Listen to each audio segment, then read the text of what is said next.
This is a great question, very good question. And if you're looking at the predictions economically, based on growth and based on debt, in 30 years, 14% of our GDP is going to be spent on interest. There is absolutely no way under the current circumstances that any of the things that were promised to you will be sustained. And the only way that we can address this is to address the key issues of both the right and the left. For the left, it is the welfare state, and for the right, it's the warfare state. And being a Navy veteran and agreeing entirely with Jimmy, their resources are being misallocated. We have over 700 bases or more around the world.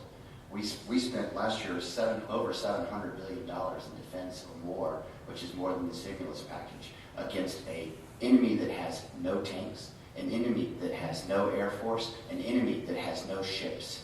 We have given the executive branch the ability to go to war without declaring war against a combatant named a terrorist, which could be anything or anyone. If we do not address the welfare, warfare state, then the things that promised to you will not be sustained. So the way to do it is to decrease our military footprint. We have to. And if we don't do it, we'll be forced to. Again, the Soviet Union actually left troops around the world because they could not afford to bring them home. Is that how we want to honor the men and women of our armed forces?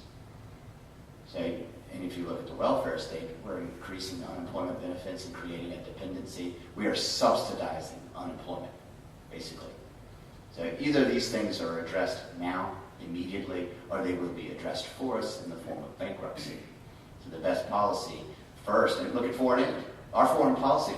What are we giving $5 billion to a country as rich as Israel for? Now, I like Israel. They're great guys, all that sort of thing. But I sure think that South Carolina could use that $5 billion.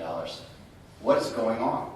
We're borrowing $100 million from the Chinese to give $100 million to the Taliban for job creation? What is going on?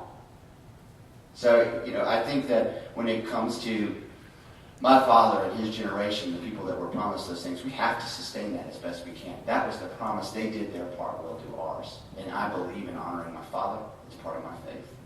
But it's going to have to change for my generation. We're going to have to make decisions because it cannot be sustained. Thank you.